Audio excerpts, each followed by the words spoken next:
Hi, everybody. Cheryl Attkisson here. Welcome to another edition of Full Measure After Hours.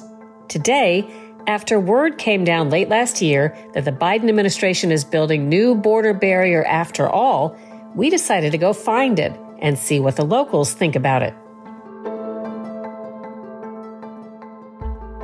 It surprised a lot of people when they heard late last year that the Biden administration has decided to build some new border barrier along the Mexican border after all, after saying that it wouldn't help and it doesn't do any good and does more harm than good.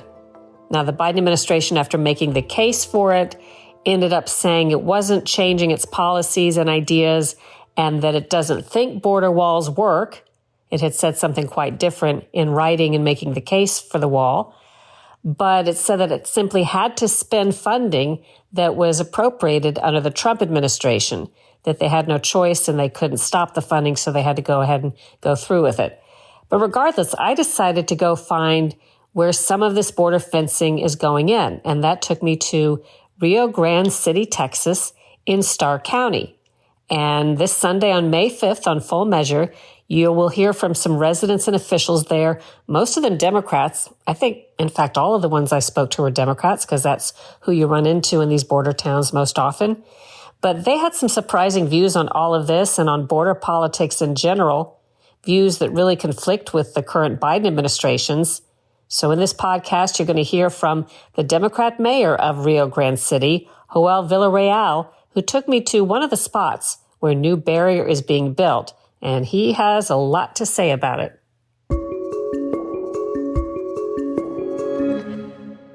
You brought us to this place. What are we going to be looking at here?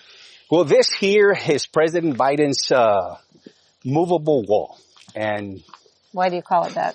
Well, that's semantics, but nonetheless, it is considered movable because the way it is structured, that apparently it's supposed to be moved or be able to move. But the reality is, again, I say semantics because once it is situated here, there's no way it's going to be moved. It's going to be a permanent fixture. Did they call it a movable wall because you think that was more palatable for people who don't really want a wall? Absolutely. I mean, when you're considering, and I go back to this, if I remember correctly, President Biden did mention during his campaign that he was not going to build another foot of border wall, which he's not. He's actually building 17 miles. Now, I know I'm being facetious here, but the reality is that you could say political expediency or not, but we are building a wall now. And again, both the state and the federal government, both parties are building a wall as we speak. Why here? Do you know? Yeah, Border Patrol says, according to Border Patrol, which we did speak with them, that this would be an ideal location to move traffic outside and be easier accessible. And now keep in mind that the majority of individuals are self-surrendering. So, and what I mean by that is they're not hiding out here in the brush, they're actually self-surrendering, which brings up the question, will the wall have a significant impact on slowing down the influxes? And the answer is no. You're talking about half a mile from here is where the river's at. So people, once they get here, they already reached U.S. soil. So of course we're going to have to process them as based on U.S. laws. So people will be apprehended. And by the way, law enforcement, they do a phenomenal job, which is Border Patrol, National Guard, of course, local, state, and federal law enforcement agencies working together to address safety and security of our communities, which, by the way, our community is pro-law enforcement, pro-rule of law, pro-Second Amendment, pro-border security. The question is simply how. What is that right mixture of personnel, infrastructure, and technology? So, and as I was mentioning earlier, when you're considering the technology, we already have a virtual wall. I mean, we have a virtual wall. You're looking at thousands of cameras, sensors, aerostat surveillance systems, drones, boats, planes, helicopters, directional listening devices, remote video surveillance system, mobile night vision technology, and I can go on and on. But the reality is we have a virtual wall, and we are going to be spending millions of dollars for a wall that, quite frankly, is not going to stop the influxes. And it's really a false sense of safety and security. And again, I'm not anti-border security by all means. What I'm saying is we're spending so much money, and the reality is that it's not going to have a significant impact on slowing down the influxes. Let me ask you a couple questions. How were you told that the federal government planned to build a wall here? We sat down with Border Patrol. And we have, by the way, under President Trump's administration and President Biden's administration, because we've had these conversations for several years already.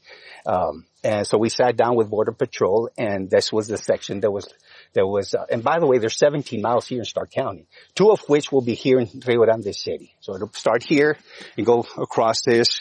And it's, like I said, it's a movable wall, or at least being labeled a movable wall, but there's nothing movable about it. But we work very closely together with Border Patrol and other law enforcement agencies. So we sat down and we had the conversation, because at the end of the day, they're following, of course, they're following the charge of their superiors. Was the thought that the numbers of people coming in here were significant and this was a good place for it? Why here?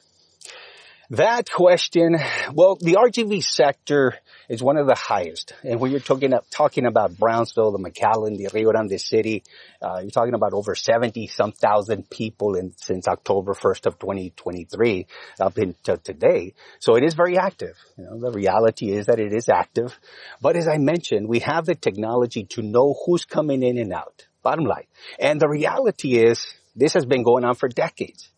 We've had influxes under every president for the last several decades, whether it's Republican president or Democrat. And you have guns and money flow south, and drugs and people flow north.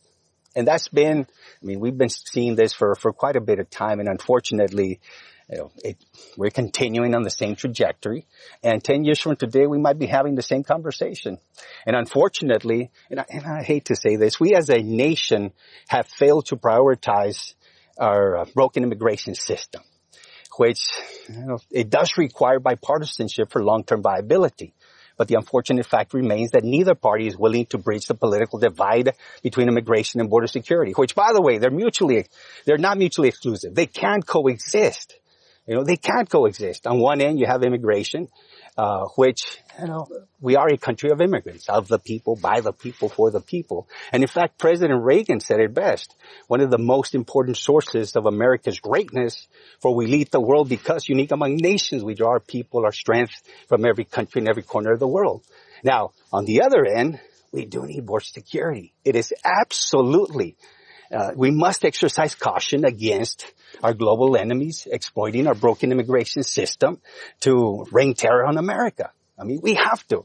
And in fact, and I'll say this, a few months ago, 30 miles from where we stand here today, about 35 miles, went to a migrant camp in Mexico.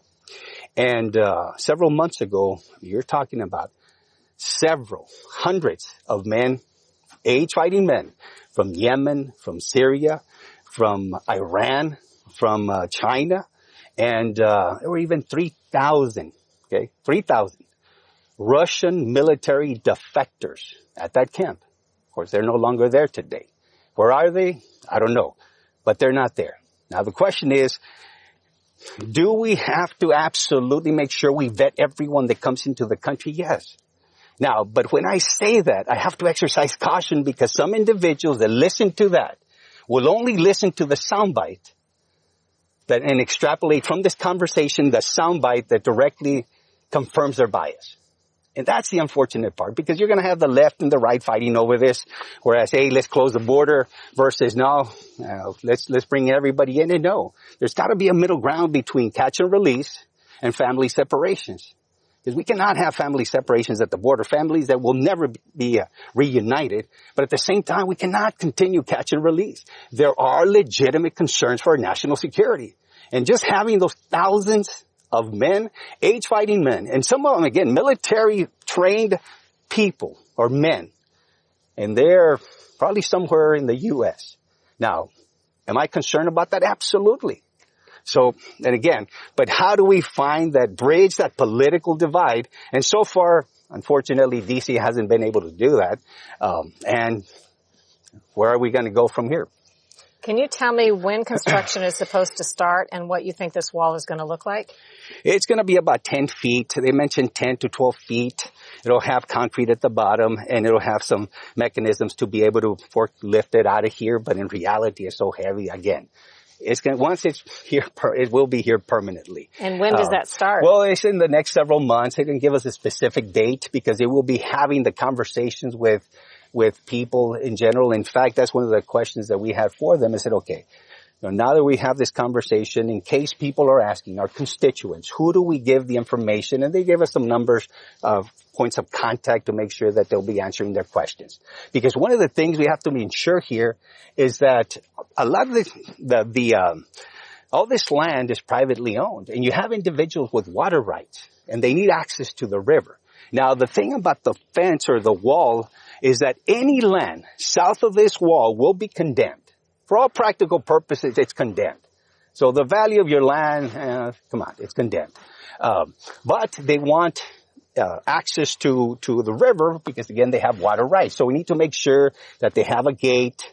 And that's one of the conversations we've had both with the state and the federal government, because, again, the state is also building their portion. And we want to mitigate the circumstances or mitigate the situation to where these individuals that own the land here are able to access the river. And you're talking about land that's been in their families for generations. So we need to make sure, because the reality is now you have President Biden building the wall, you have Governor Abbott building the wall. And that's where, and I say this and I've said this before, the hypocrisy is so nauseating. On one end you have President Biden building the border barrier.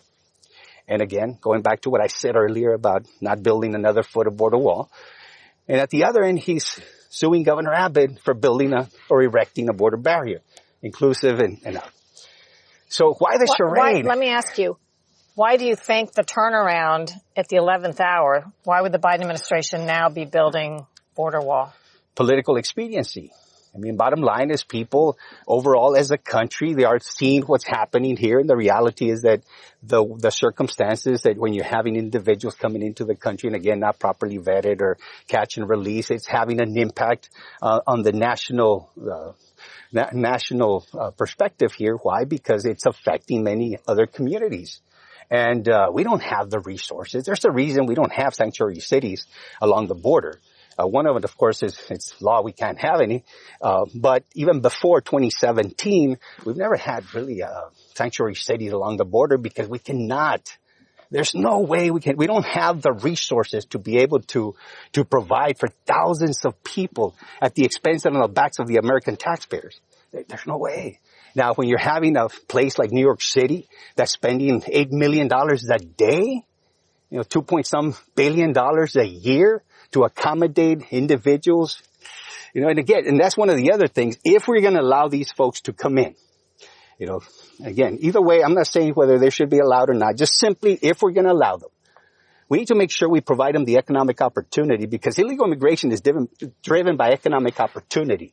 Now, it's economic opportunity. Yes, sometimes they claim asylum and whatnot, and there's a percentage that does, but the reality is it's economic opportunity. But we're not giving them that economic opportunity. Let's say in New York City, you have individuals that are there, but they can't work. So how are they going to fend for themselves? So if we're going to allow them in, my perspective is, okay, you're going to allow them in, make sure that they have the opportunity to be able to work and fend for themselves. Otherwise, it's going to be a burden on the resources at that municipality or county and so on.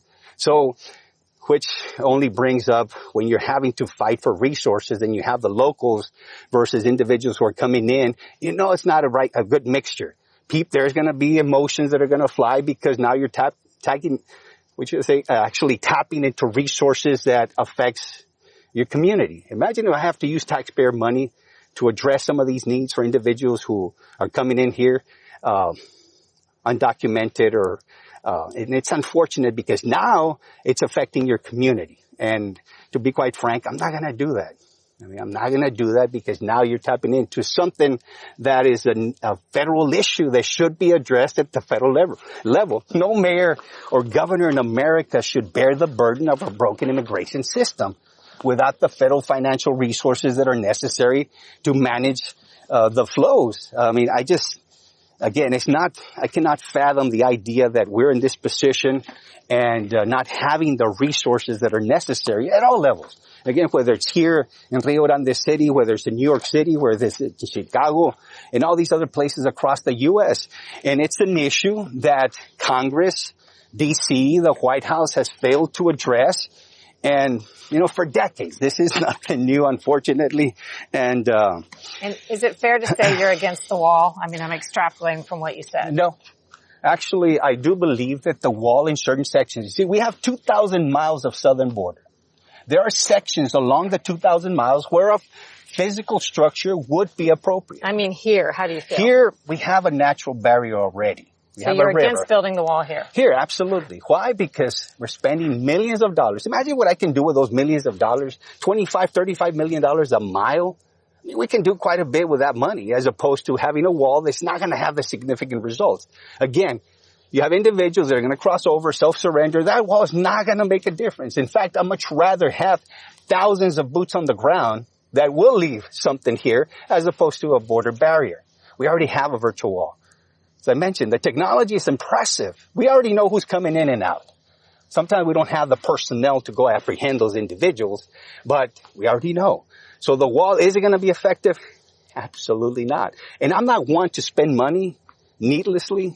I mean, what for? But Did Trump propose a wall here? Because I remember he did say that where there was natural barriers, he didn't think a wall was necessary. Do you remember? I agree with that. Had he proposed wall here? He proposed a wall here as well, back during that administration. And there were some issues because the issue I have is this. I don't want any houses or any structure to be built.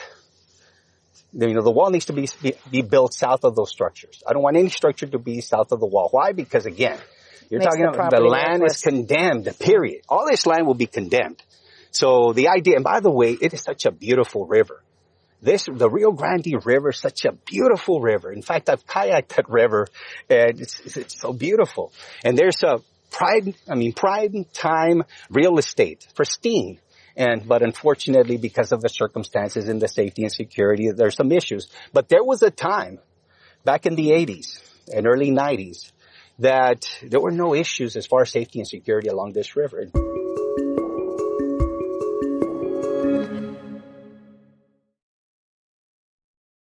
There's a current dispute between the federal government and the state government over building wall?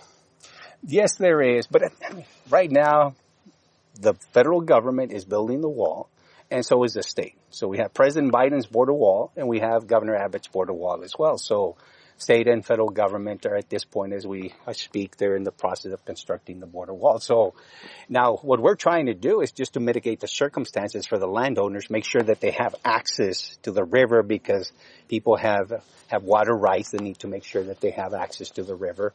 And as you can see, all this land, any land south of the wall is really condemned for all practical purposes because you're not going to have any type of development or at least industry or any other type of commercial. And it's one of those questions that people have is you sell a certain portion of the land or in essence are you condemning so many other acres? As you can see, talking about hundreds of acres back here. So let's walk this way. And do you have any idea how tall this wall is? It was 30 some feet and 6 feet into the ground. And it's called a bollard type of wall. And but as you can see, it does rust. And there's going to be continued maintenance. These walls are not made to last for a long time. You're talking about several years, and then you're going to have to continue on the maintenance side of it. So yes, it's the original cost of $25 to $35 million per mile. However, it's only going to last several years, and you're going to have to find the resources to accommodate this type of expense. Is any of this Trump border wall? Some of it is back over on the left side, and so there's Trump border wall, state border wall, and Biden border wall. Well, Biden is going to be the new one, which was the movable wall that we talked about, and that's over several miles from here. So this is Trump and state. Trump, state, and future President Biden's border wall, which again is called movable wall, but in reality it's a permanent fixture. It's not going to be moved once it's erected. So in essence, you have the state, you have the federal government, both constructing a border wall as we speak. And again, that's another topic for conversation when it comes to the disputes between the right and the left and Republicans and Democrats. But at the end of the day, there's a wall. And the question is, Who's benefiting by it? Because again, at $35 million. So yes, safety and security comes at an expense. And we talked about the aerostat surveillance systems, which are the blimp-like fixtures or blimps with military-grade technology. And in a sense, we have a virtual wall, as I mentioned prior. So the question is, do we need this type of physical structure? And like I said, do we? No. In fact, there are some areas along the 2,000-mile, because remember, we have a 2,000-mile southern border. And yes, there are some areas that would benefit by having this type of structure. And other areas would not, especially if they don't have a natural barrier like the Rio Grande River. But in essence, okay, so we have a wall. How is this going to provide us safety and security? I guess the question is. You have somebody that crosses, which, by the way, the majority of people that cross through here are family units. Family units. So they're self-surrendering. Here I am. Please take me. And okay, so people pick them up, go and process them. So these people are not trying to hide. They're here, and I mean, at the sense, obviously the border policies that come with that, whether people are going to be expedited removals or remain in Mexico, and that's a different topic, right? But it's all convoluted because at the end of the day, these are the policies that are affecting or driving the illegal immigration. Again, economic opportunities, and you do have the cartels that, in a sense, they talk to these folks and tell them how to proceed with and circumvent our asylum laws, for example. There's truth to that. Why? Because they know the system. And yes, they do play the system as well. But I have to exercise caution when I say that because some individuals will get that soundbite and again, just simply extrapolate from this conversation and drive their own message, right? Which no. But yes, there is truth to it. You have individuals who claim asylum and in reality they should not be claiming asylum. They don't qualify. But unfortunately they do. And then, of course, that's another dilemma altogether between immigration and border security. And there are some folks that, yes, there are legitimate concerns for asylum. But when you consider, if you look at the numbers, over 70% of asylum claims are denied. But by then, people are already here 5, 6, 7, 10 years. So the question is, why is it that we're not proceeding at a much faster rate to make sure whether they're going to be allowed to come into the country or not? Why are we waiting 10 years, 12 years to adjudicate a case and then finally say, you know what? Nope. Because we're looking at almost 70% or a little bit over 70% of asylum claims are denied. So what is the issue? Which goes back to our broken immigration system that has so many issues. I'm not saying we need to, again, anti-immigration. No, that's not the point.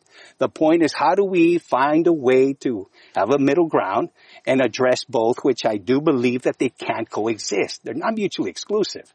Immigration, border security, absolutely it can. And if you ask Border Patrol agents, they know what needs to be done. Are we willing to do it? Do we have the political will to address it from that perspective? But at the same time, not go to the pendulum swing, which goes one, extreme left or extreme right. And what I'm saying is, hey, where's the middle ground? Can we find that middle ground? And unfortunately, we haven't been able to do so, or we're unwilling to do it. To watch the full story and see for yourself where this new border barrier is going up, and to hear from quite a few more locals, you can watch my report Sunday, May 5th on Full Measure. To find out how to watch, go to SharylAttkisson.com, click the Full Measure tab for a list of TV stations and times. You can also always watch online if that's easier at fullmeasure.news at about 9:31 a.m. Eastern Time at fullmeasure.news on Sundays. And then after it airs live, it is posted there online thereafter at fullmeasure.news. I hope you enjoyed today's podcast and that if you did, you will leave a terrific review and share it with your friends and check out my other podcast, the Sharyl Attkisson podcast, for more takes on original topics and thought-provoking subjects. I hope you will consider pre-ordering my new book that's out September 3rd. It's called Follow the Science, How Big Pharma Misleads, Obscures, and Prevails. I guarantee you some information in there is going to blow your mind. But I also give you a lot of information that is empowering because it helps you understand the connections between politicians and the pharmaceutical industry, and the media and doctors and how they get their education in med school and how the medical journals are manipulated. You can circumvent this managed system and get more factual, better, more helpful information about your health and the state of medicine in the U.S. today. Pre-order Follow the Science wherever you like to order books. Do your own research, make up your own mind, think for yourself.